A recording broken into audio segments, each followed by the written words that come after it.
Kingdom Hearts, Adventuring to New Worlds, Chapter 1, The Beginning of a New Journey. Nova stood there in front of Yen Sid, in the office. Novus was a 15-year-old lad, with spiky blonde hair and piercing green eyes. He wore a white and gold hooded jacket, and black trousers, and his shoes were big, almost oversized, though black with white and gold laces. He stood there in front of Yen Sid as he was called into his office. "Thank you for coming to see me so soon, Novus," Yen Sid stated. No worries," Novus grinned. "I have a mission for you. If you're up for it, young Keyblade Master," Yen Sid asked. "Yeah, of course. What's going on?" Novus nodded. He had recently passed the Keyblade Master exam and was ready for his first big adventure. With Sora's heart missing and his friends on the search for it, I'm in need of your skills in a recent dilemma, Yen Sid told Novus. "Okay," Novus said. "Worlds have gone missing. We believe they are still safe and locked away from the Heartless. But what is peculiar is the worlds have disappeared, have been replaced with worlds unknown to us," Yen Sid explained. "New worlds replacing worlds? Sounds odd," Nova stated, rather confused. "We need a Keyblade wielder to explore the new worlds and lock them away from the Heartless and other threats, and maybe find out what happened to the old worlds, and where they went," Yen Sid said. "I understand. Hell, I think I'm kind of excited, actually," Novus grinned. "There are some rules, of course. Refrain from telling people you're from other worlds. Your clothes have the ability to change your form so you and your teammates blend in. That being said, you'll need a team to go with you," Yen Sid explained. "I'm gonna have a team now?" Novus asked with a raised eyebrow. Suddenly, 3 individuals walked into the office. Novus turned around to greet them. "Here's your teammates for your mission, Novus. Meet your travel guide, Mushu," Yen Sid said. Mushu was a small red dragon with no wings and a long body. Mushu stood there with a grin. "Yeah, I met the last kid with the Keyblade. He was taller," Mushu chuckled. Novus turned his head to Yen Sid with a confused face. "Sora has had a few adventures with Mushu before. His world was one of the lost worlds that have disappeared now. So as thanks for him finding his world, he's willing to be your guide and make notes of your travels," Yen Sid stated. Novus then looked at Mushu. "Nice to meet you, and I'll promise I'll do my best to find your world," Novus promised. "Now for the 2 warrior companions before you. One is Max Goof, the son of Goofy, one of the knights for King Mickey. He has offered his skills to help other worlds like his father has," Yen Sid explained. Max was a dog-like being, just like his father. He wore white gloves and a red jumper with blue trousers, with armoured boots that covered his shins, and he also had armoured elbow pads. "Nice to meet you," Max nodded. "You too," Nova said. "Then we have Hope. He comes from Hollow Bastion, and is looking for his friends. Maybe by helping you save and explore the new worlds, he can find them," Yen Sid explained. Hope was a 14-year-old boy with silver hair and green eyes. He wore a short-sleeved yellow jacket, green cargo trousers, and yellow ankle lace-up boots. He also wore black gloves and a green neckerchief around his neck. "Thanks for having me," Hope nodded. "Yeah, okay. I think we could do some good here," Novus replied. Then he turned back to Yen Sid. "Well, I'm ready to go when everyone else is," Novus said. "Hold on. There's a few things that everyone now is here I can explain," Yen Sid said. Then he waved his hands and 3 holographic figures appeared, each one black and monstrous. All 3 of them had the same mark on them, each one a different shape and size. "These are heartless, beings of no hearts. You must defeat them and release the hearts they have captured. Then, of course, they do come in many forms and level of strength," Yen Sid explained. Then Yen Sid waved his hands again and 3 figures disappeared and was replaced with a symbol of a keyhole. "Each world will have a keyhole. Use your Keyblade, Novus, to lock the worlds from further darkness," Yen Sid told him. Then Yen Sid waved his hands once again and the keyhole was replaced with a tall witch and a cloaked hooded figure. "The witch known as Maleficent We haven't seen her since Sora's disappearance.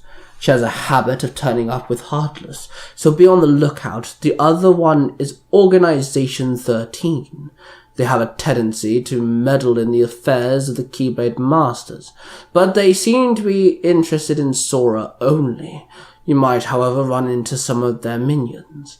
Yensid waved his hand again, and the pair was replaced with two monsters. One was a big, thick, round, derpy dog-looking thing, and the other one was silver and lanky, with no hands or feet, and it wriggled and slithered on the spot.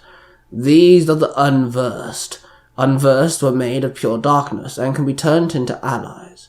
The other one is a nobody. They are husks of what was once Heartless, and Organization 13's right-hand allies in their war. Yensid explained, once again. Then the holographic images disappeared. Now be on your way, and good luck, Yensid said. Everyone bowed and walked out the office. Novus, Max, and Hope all sat in their gummy ship. Man, this ship is kinda cool, Max cheered. So, where to? Hope asked. Novus looked outside of the window and saw the first world before them. It was a beach world with lots of oceans and a massive fiery mountain. Guess we land there, Novus stated. Mushu came running up and sat on Novus' shoulder. Let's get this started, Mushu nodded. Novus nodded back and the team entered their first world. The trio walked around the beach. Mushu perched on Novus' shoulder, taking in the fresh open air, the gentle breeze that came off the ocean, and the beating sun. The trio noticed their clothes had changed into ancient-time beachwear. Very tribal looking. Gotta love the beach, Max sighed. Never has been one for sand, Hope muttered. Novus placed his hand on a palm tree and took in the view, when suddenly Mushu tapped him on the face. Novus looked at the little dragon, who grabbed his face and turned his head to face down the beach, where a young woman was fending off a small group of Heartless with a stick. Guys, over there, Novus called out and pointed at the young girl. Then the trio ran up to them and jumped between the girl and the Heartless. Novus held out his hand, and in a flash of white light, his keyblade appeared in his hand. It was the Kingdom Key, the normal average gold handle with a silver blade keyblade. Hope held out his hand, and within a sparkle of white light, he summoned his boomerang. It was an oversized, burnt orange boomerang with blue accents. Max held out his hand, and with a sparkle of white light, he summoned his hammer, a double-ended, rectangle-shaped hammer with silver and gold highlights. Novus turned to the girl. Stay behind us, okay? We know how to handle these things, Novus told her as he dropped to his fighting stance. The girl nodded. Then Novus, Max, and Hope dived into the group of Heartless. They were small, four-legged things. Yo, these things are called shadows, Mushu told Novus. Okay, got it, Novus replied, as he swung his keyblade, smacking one of the Heartless back. He then hit it 2 more times and it exploded into darkness. The small hearts leaving flew up and disappeared. Max swung his hammer and squashed one of the Heartless with it. It exploded underneath its power. Hope jumped back and threw his boomerang, which hit several Heartless before it came flying back to him. As he caught it, 2 of the Heartless exploded. Novus jumped up and aimed his keyblade. Fire! Novus called out, and 3 fireballs exploded from the tip of his keyblade. They rained down on the remaining Heartless, and they all exploded into nothing. The trio stood there victorious. Their weapons disappeared in flashes of light. Then they turned to the girl. She was a tanned young lady with thick, long, wavy black hair. She wore orange and brown sleeveless crop top and a white cream long skirt. Her clothes were very tribal, made of leaves, feathers, and other natural resources. Thank you so much, the girl said with a smile. No worries, it's kind of our job, Novus replied. I didn't know where these things came from. I was arguing with the ocean and I tried to find my way to start my quest, then these things showed up, the girl explained. You have a quest? Max asked. I've been given the task to find the demigod Maui, to restore the heart of Te Fiti, and restore nature to balance once again, so everyone can fish and have vegetation once more, the girl stated as she pulled out a small green rock and showed the trio. Restore the heart? Nova stated. Who's Maui? Hope asked. He's a demigod, and I need his help. I had to have a boat waiting. I just came here to argue first, the girl chuckled, glaring at the ocean. Hey, those things are called the Heartless, and they could turn up at any point. We don't mind helping you out and protect you if you wanna, Novus suggested. The girl thought about it for a minute, then grinned. Yeah, sure. Some backup would actually be very nice, the girl grinned. Name's Novus. This is Max and Hope. Oh, and the dragon's called Mushi. Novus introduced everyone. Name's Moana, the girl grinned. Okay, Moana, lead the way, Novus said. Moana turned around and ran off across the beach. Novus, Max, and Hope ran on following her, with Mushi on Novus' shoulder. She led them into a cavern full of several boats. One jumped onto a Kamakoa boat. Novus, Max, and Hope jumped on as well. "Let's get sailing," Moana grinned. Then she held out her hand and the water came in close and picked up the boat and was pulled off to sea, leaving the cavern. Moana and her new friends started sailing off in search for Maui, the demigod.